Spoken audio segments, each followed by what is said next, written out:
সকাল সকাল চলছে লুচি ভাজার প্রস্তুতি। দেখেই বোঝা যাচ্ছে কিছু তো অনুষ্ঠান আছেই। হ্যাঁ, আজকে আছে কার্তিক পুজো। এই নিয়ে দ্বিতীয় বছরে কার্তিক পুজো আমার বাড়িতে। আর আমার শরীরটা খুবই খারাপ ছিল, এবং আমার শাশুড়ি মায়েরও শরীরটা খারাপ ছিল, মায়েরও দাঁতে ব্যথা ছিল। তার জন্য মাকে ডেকে নিয়েছিলাম যে মা তুমি আসো, আমার হাতে হাতে একটু করে দাও।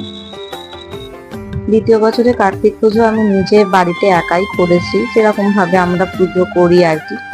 তো জানি না ভগবান আমার পুজো গ্রহণ করেছেন কিনা। যেরকম পেরেছি সেরকমই ভগবানের সেবা দিয়েছি।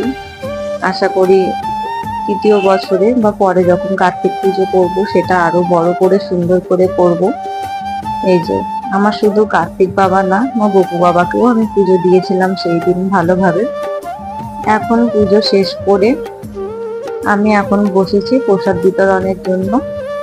আমাদের অ্যাপার্টমেন্টে অনেকেই আছেন যারা আমাদের প্রসাদ দেন, এবং আমরাও তাদের প্রসাদ দিই, এবং তারাও খুব ভালোভাবেই সেই প্রসাদ গ্রহণ করেন খুশি মনে, আর আমরাও তাই করি। প্রথম বছরে কার্তিক পুজো আমাদের বাড়িতে অনেকটাই বড় করে হয়েছিল। যেহেতু এটা দ্বিতীয় বছরের কার্তিক পুজো, তাই আমি নিজে ঘরোয়াভাবেই করলাম। আশা রাখি পরে যখন আবার কার্তিক পুজো করব তখন আরো বড় করে করবো।